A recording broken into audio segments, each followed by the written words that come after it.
Previously on X-Men.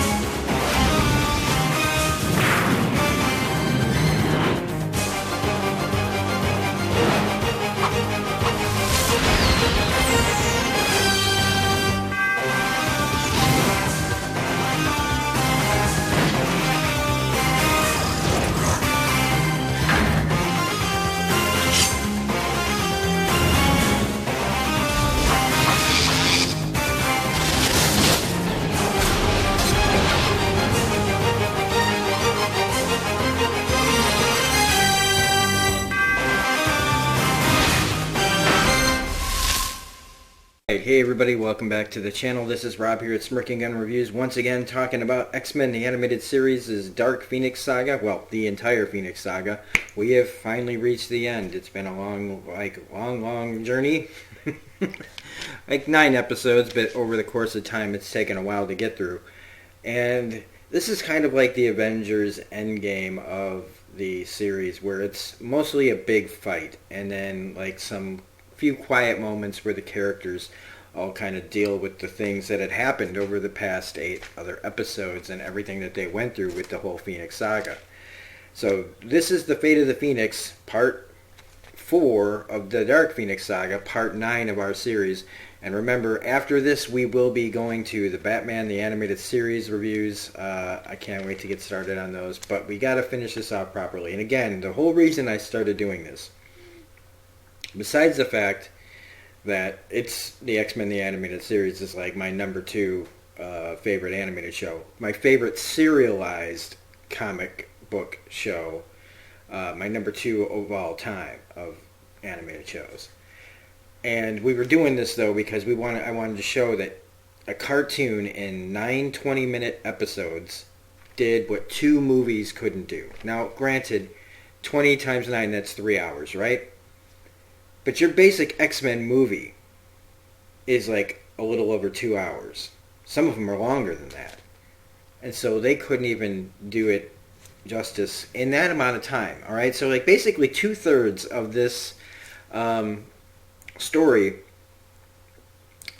could have been told. You know what I mean?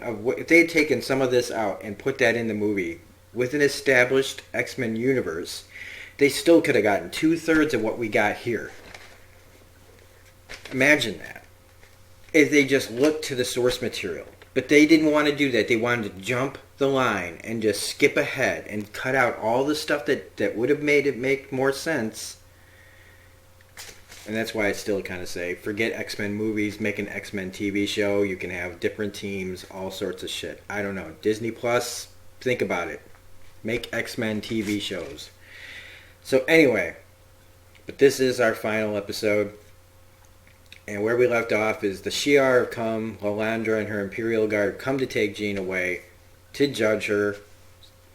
They're going to kill her. My problem with the whole idea is that she's got this weapon that's going to kill the Phoenix, right? But if you kill Jean's body, don't you just release? I mean, I know they want to use something so powerful that it'll destroy the Phoenix. But what if they only, in my head was like, sure, if you destroy Jean's body, that's great, but what if that's not powerful enough to destroy the Phoenix? Then you've just re-released it and killed Jean anyway. And then everybody's fucked as it is. And that's kind of the whole thing about this episode, is the morality tale. Kind of like Civil War II a few years ago, where they were like, do we use the visions of the future to prevent things that, might or might not happen? You know what I mean? Like you're saying, basically, what if the Phoenix is fine? Well, what if it isn't? It's that kind of catch-22. There's no real good answer in this. So everybody's kind of got, different ways of wanting to deal with this. But Xavier, after reading Lalandra's mind, figures out that if they can call a challenge, and he challenges puts it all up there, right? I love this because he throws all their names in on this. Says, oh, if we fight her people, like we can challenge this. If we win, we save Jean. And Beast's like, you put all our names in this? That's a very accurate kind of response. It's a deserved response. I mean, he didn't even ask them. He's been like this, and that's a nice touch of Xavier and showing what Xavier can be like. Is he just throws it. He throws them like all in there. Doesn't give them a chance to say, hey, anybody want to back out now? No, he just throws everybody in. And Beast is right to call him out. Like, all of us, man? Like, and I noticed, I think Jubilee, again, was left at home. Like, if all the X-Men die, like, all of them. And including Xavier, right? The last X-Man is going to be fucking Jubilee. I like Jubes, man, enough as the next person, but that would be that would be awful. But again, we get a great, more great lines, more big words from Beast. We get molecular dispersal and reconstitution.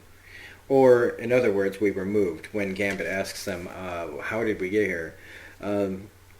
So again, it just keeps throwing big words at us. We get to see the Kree and Skrull leaders, the Queen Skrull and the crazy-ass, what they had in Captain Marvel, except their version of it, and what it would look like, the big Kree, like, hive mind kind of thing.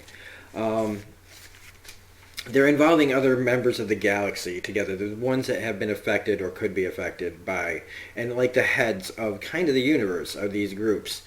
I don't know about the Skrulls, but they threw it in there anyway. And so they say, yeah, give them the contest. There's no way they're going to win. And honestly, on paper, there's no way the X-Men should win this fight. Gladiator alone could take them all out. Now, they've fought, like, before.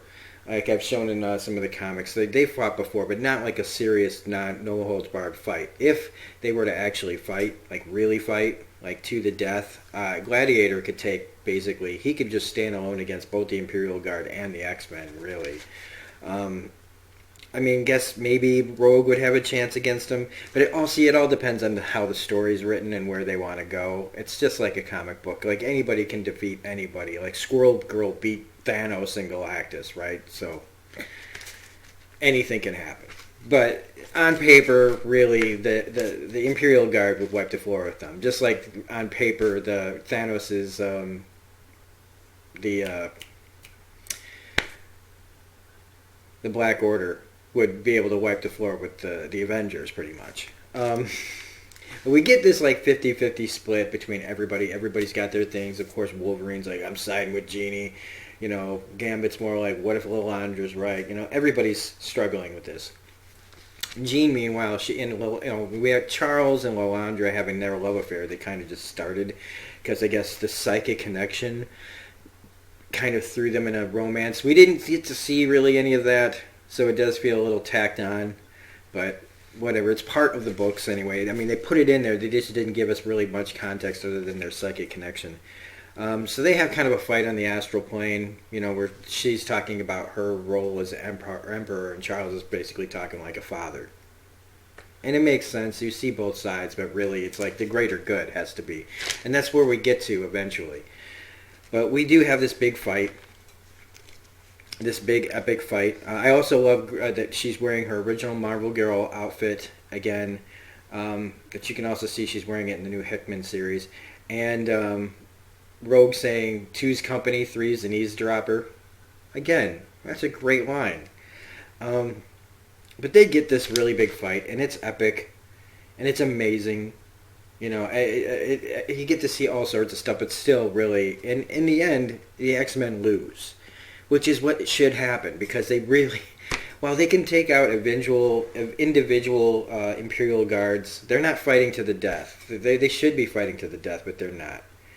The Imperial Guards fight to the death, though, and that's why they would lose. Now, if this was like a real comic book fight where it was like, we can't hold back, I know it goes down differently, too, in the comic, but as the fight goes on, Scott eventually, he gets hurt, and this brings out Dark Phoenix, and it pretty much proves what Jean was saying before. Like just I don't think I should be allowed to live. This is way too big, and Scott, your love, and all this stuff, and everybody, kind of trying to say, like, we can't let our Jeannie go, it's not her fault, and all that stuff. And it's like, yeah, I know, there's no good answers.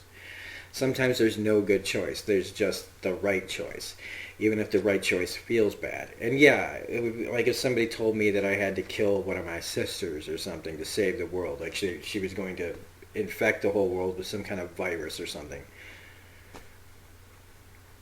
What would how would I actually be if the choice was put to me? I mean, I'd like to say that I would just be like, look at the flowers, if you don't know what I'm saying, pull a Carol from The Walking Dead, but it'd be tough. It'd be tough. But again, we do get this cool looking fight. It does show off a lot of like great animation, gives us this big thing, but in the end they can't win. They don't win. And so we're left with Scott and Jean are the only ones left. Probably because of Marvel Girl. Like Scott just on his own. Look, he can blast people with his eyes, and he's got a little bit of combat training, but he'd have gone down like really early if he wasn't there with Marvel Girl to like probably put shields up around him. But he blasts this like piece of the wall that comes down on her. Wolverine can't kill her. I can't do it, Jeannie. Again, seeing different ways that they could play this. I mean, he blasts the side of a building and it falls on her, and he's like, "It's done." I'm like, "Bitch, please. You just knocked a building on top of the Phoenix. It's nothing. Like everything else you've done." He's just like, "It's done." Like, man, come on. So she immediately gets up, and but has been jarred by a building, I guess. And Jean's able to come out and have one last say, like, you have to do this. This is the whole universe. Forget about me for a second and just do what's right. This thing's going to get out. It's going to kill everyone. Everywhere. And, you could cabin in the woods this and say, oh, well, maybe we should all die. But that's for a different reason. You know what I mean? Like, that was for, like, being forced without any choice. They have a choice here. And don't ask me why. That's the first thing I thought of when I was thinking about impossible choices. And this isn't that impossible of a choice. It's everyone or one person. And they've done this kind of story before and other things. It should be a little bit easier here. But again, like I've said, in the end, this is a kid's show. So there has to be that kind of hope. They don't have the balls. I wish they did. I mean, if you guys had made this, and I'm talking to the showrunners if they watch this, if they had I don't think the studio would even let them do that kind of ending where she dies, where they just kill her. But Jean eventually, she just takes it out of everybody's hands because she knows that nobody's willing to sacrifice her, which again, kind of like there's a good message here and a bad message here. Not a bad message, just a less realistic one, which is we don't do this to each other. We just keep fighting, and it's like, yeah, but sometimes when you lose the fight, you gotta whatever. So she gets up and goes towards the weapon. She turns it on. She could have done this the whole time, apparently, and we could have avoided all of this, but then we wouldn't have a final episode. And so she turns on the weapon, and Lilandra hits it, and this big beam shoots out of the ship and obliterates the Phoenix. And, there's a big hole in the ground and smoke, and there doesn't appear to be anybody there. Which is like, I just wrote, Lilandra destroys Phoenix? Like, no. But the Phoenix does pop back up right as Scott's ready to like blast Lilandra in the face, which would have been cool to see. But again, kids show. But the Phoenix comes out, and apparently when they shot the beam at her, whatever was in that beam kind of broke the charge, broke the connection a little bit, broke the inner fire that was causing the Phoenix to go crazy because of the emotions and everything. And it's now back to the way it was before, when it first found Jean, before it got tainted by the emotions of Jean Grey, and then also the shit with the Hellfire Club and all the stuff that they put in her brain, and that mixed and melded with the Phoenix brain to make it more crazy. And so now that that's all been fine, it's back to its original state of a guardian of the universe. But that's also, again, depending on what story you're telling, because the Phoenix Force is not always this protector character, this protector entity. It's also been like on a rampage before, and done awful things. There's no good story, like happy story that comes out of the Phoenix like showing up. It's never like, oh, I've come to protect you all. It's always something much, much worse than that. As we've seen, like they've struggled over the years to try to control the power and defend against it. But again, it's here to say, hey, it's all good. I'm fine now. But you can't get Jean back unless it's like life for a life. It's like the Soul Stone, okay? So you can't get her back without giving a life in return. And so Scott immediately, take me, and then Wolverine's like, out of the way, Boy Scout, it's my turn. I'm looking,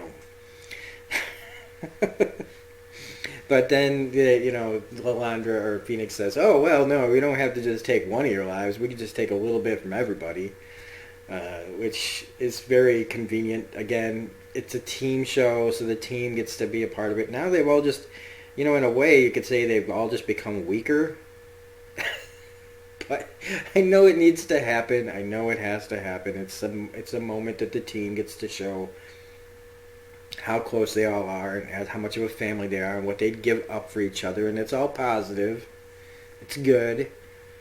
I just like to joke about it a little. Is it an oversimplification? Sure. Absolutely, it's an oversimplification. But it is, like I said, it's a kid show. So they all have this, like, ping pong ball shoot through all of them. This, like, energy ping pong, or ping pong. Why did I say ping pong? Like a, God damn it, like the freaking game that you play with the pinball. A pinball ball bouncing through all of them. It's early. Well, sort of. I've been in bed for a while. So words are hard. So this pinball bounces around through them, taking a bit of their lives, and, gives it back to Jean, who is able to come back and be resurrected. And they're able to, Elle is right with the world, the universe. Jean's still kind of out. And Charles and Lalandra have to go their separate ways. Now, in the comic book, it goes a different way. He stays with Lalandra. But in this, they separate and they part. And it's a very kind of anticlimactic. It just kind of ends. Like, Scott's in Jean's room, kisses her forehead, sits down, waits for her to get better. And that's it. There is no, like, Star Wars A New Hope ending where, they get this grand entrance back home or nothing. It just ends. So it's a little anticlimactic. I mean, everything up to this moment, wasn't anticlimactic. But it kind of just ends. And I didn't remember that. And so there's part of me that's like, really? So, I mean, I would have to give, like a little bit of negativity on that. But it's also kind of also fitting that it just kind of like, that's how life is. Like, one adventure ends and life goes on. It's not over. They're still sitting there waiting for Jean to come back. Charles has now lost his love. The X-Men have got to be like, what the hell just happened? There's a bunch of questions that probably other characters, like we saw Doctor Strange and Thor feel the presence of everything. I mean, they might have some questions from superheroes that are coming. They're not telling the whole story here, but they've given us enough of a story, a full story. And think about it. if you watch all these in a row, if you watch the series with me, or as you watch these reviews, you'd feel like that. You feel like you saw a complete story. It may have some bumps in the road, and this ending may end pretty abruptly, but it's still 100 times better than what they gave us in the movies. And so with that, we have ended our Phoenix Saga X-Men the Animated Series extravaganza. I'm really, really happy that I did this. I can't wait to start Batman now. So anybody that watches these, right? I understand this doesn't get a lot of views, but it's a passion project. It's something that I hope that people find over the years as it's up on the channel. So that way, you know, people, young, old, nostalgic, whatever, or people just want to, you know, get a different take on the Phoenix Saga, can find it here. And I hope that you guys that do find it like it. I really appreciate all the support that is given for these. You know, as much as it or as little as it is, it's fine. I would rather talk about stuff that I feel passionate about than half-ass something that I don't feel passionate about. And so this is the kind of video that makes me ready to keep making more videos like that. That's why we're doing Batman next. So if you did like this review, please hit the like button. If you like the whole series and you haven't subscribed yet, please become a subscriber. We're at like 908. We've been kind of in a holding pattern ever since The Handmaid's Tale ended.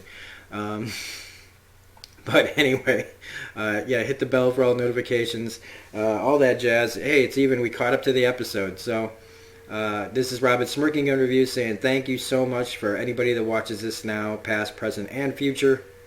Otherwise, this is Rob at Smirking Gun Reviews. Past. What the fuck? Well, I'm like saying it past tense. So this is Rob at Smirking Gun Reviews saying have a great day. Hope to see you guys on the Batman episodes. Have a great day. Bye. I mean, we did it. We finally got there. I should be like happy about this. We did it. Thanks for watching, everybody.